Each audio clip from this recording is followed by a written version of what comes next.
Je suis venu te voir, Valéra, parce que tu es toujours le chef du renseignement.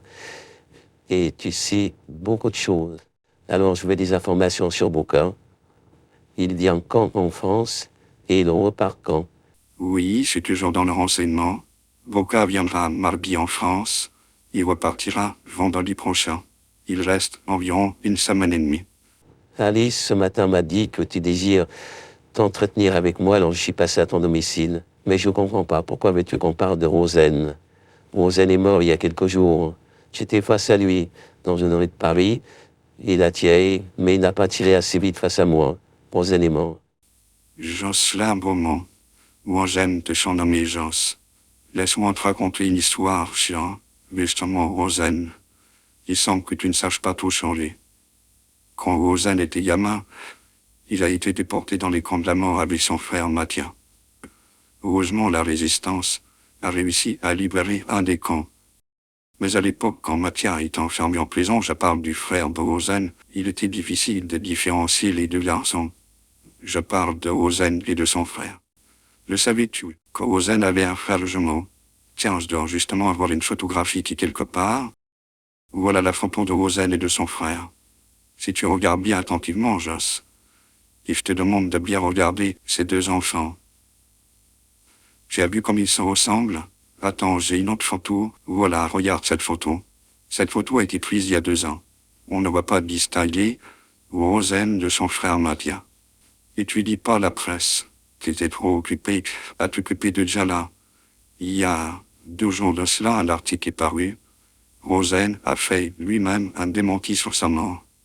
Il expliquait que, dans la soirée, vers 22 heures, alors qu'il dînait avec son frère, il a été visiblement drogué. Il s'est habillé, attaché et menotté à son lit. Il a eu un mal fou, puisque le lit est en partie métallique, à s'être démonoté.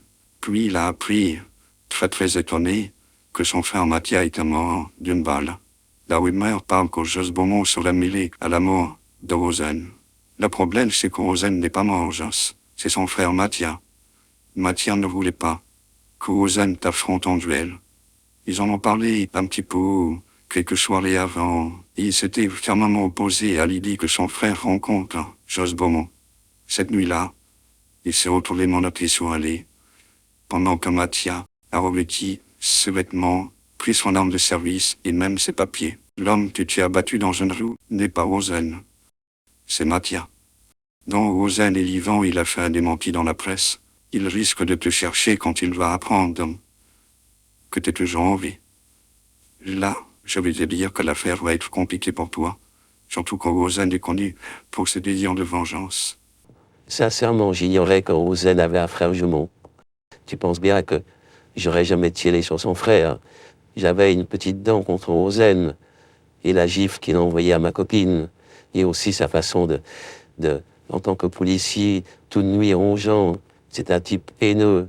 Mais je ne savais pas qu'il était juif et tu sais, je ne suis pas raciste. Je ne connais pas la vie de Rosen, je ne connais pas son passé. Je ne savais même pas qu'il était résistant.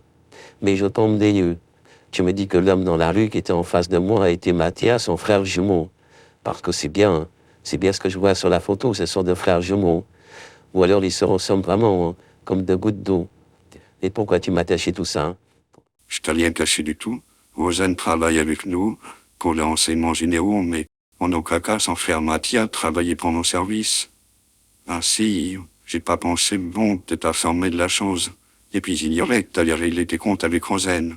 Si j'avais su que j'allais l'attendre au coin d'une rue et lui tirer une balle. Tu penses bien que je t'aurais prévenu de l'existence de son frère jumeau Mathieu. C'est pas parce qu'il a un frère jumeau qu'il était censé se trouver face à toi.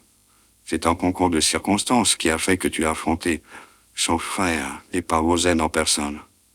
De toute façon, si tu avais affronté Rosen, il aura réussi à te toucher.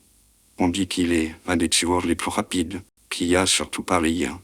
Et donc tu devrais t'étonner que quand tu l'as affronté, il n'a même pas eu le temps de répondre.